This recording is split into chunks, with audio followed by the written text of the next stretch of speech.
भीम और राक्षसी हिडिंबा की विचित्र प्रेम कहानी। नमस्कार दोस्तों। पांचों पांडव लाक्षागृह से बचने के बाद एक रात जंगल में सो रहे थे और भीम पहरा दे रहे थे।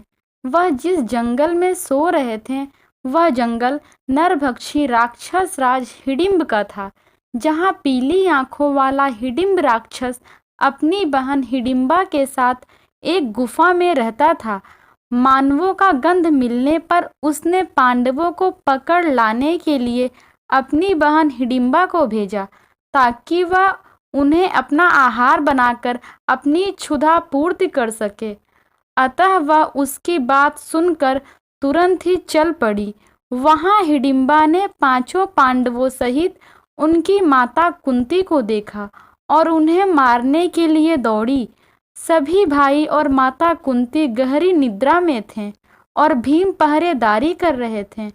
भीम ने जैसे ही आहट सुनी और देखा कि एक राक्षसी अपने हाथ में कटार लिए दौड़ी आ रही है, तो भीम ने उसे रोका और पूछा, हे सुंदरी, तुम कौन हो और रात्रि में इस भयानक वन में अकेली क्यों घूम रही हो? भीम के प्रश्न के उत्तर में हिडिंबा ने कहा, हे नरश्रेष्ठ, मैं हिडिंबा नाम की राक्षसी हूँ। हे मानव, मैं देवी नहीं राक्षसी हूँ।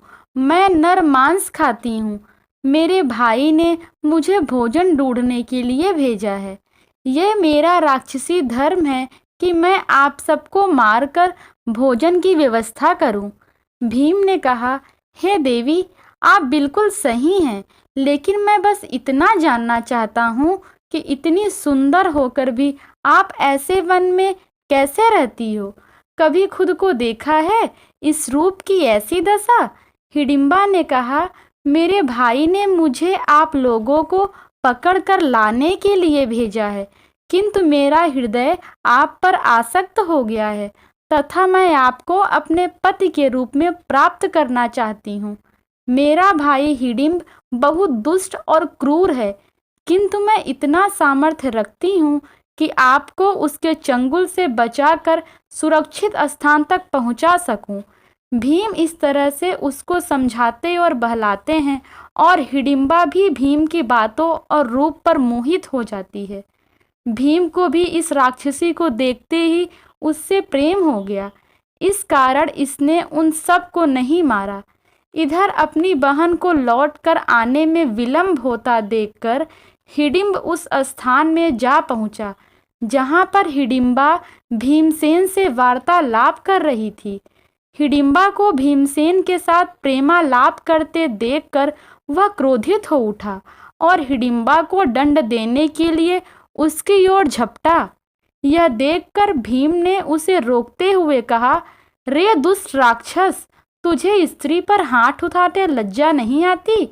यदि तू इतना ही वीर और पराक्रमी है तो मुझसे युद्ध कर। तभी कुंती तथा अन्य पांडव की भी नींद खुल गई।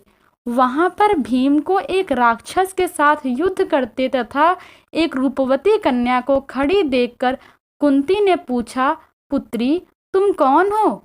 हिडिंबा ने सारी बातें उन्हें बता दी। इधर भीम ने हिडिंब को दोनों हाथों से पकड़कर उठा लिया और उसे हवा में अनेक बार घुमाकर इतनी तीव्रता के साथ भूमि पर पटका कि उसके प्राण पखेरु उड़ गए। हिडिंब के मरने पर वे लोग वहां से प्रस्थान की तैयारी करने लगे। इस पर हिडिंबा ने कुंती के चरणों में गिरकर प्रार्थना करने लगी, हे माता, मैंने आपके पुत्र भीम को अपने पति के रूप में स्वीकार कर लिया है। आप लोग मुझे कृपा करके स्वीकार कर लीजिए।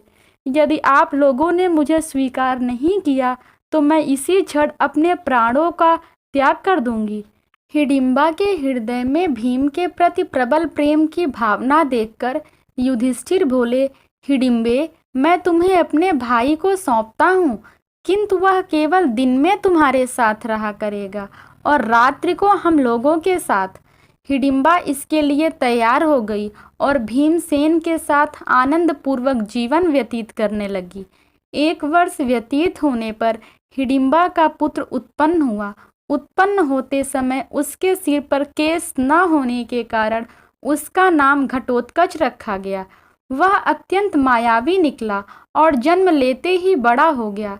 हिडिंबा ने अपने पुत्र को पांडवों के पास ले जाकर कहा, यह आपके भाई की संतान है, अतः यह आप लोगों की सेवा में रहेगा।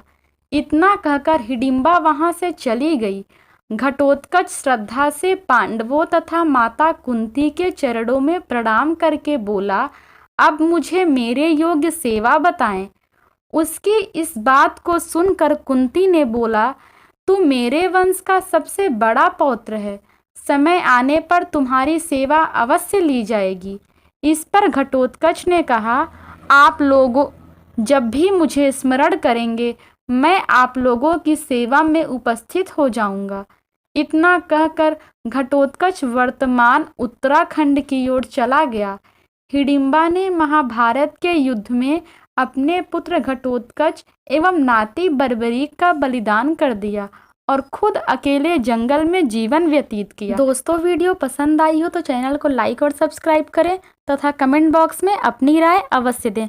Thank you.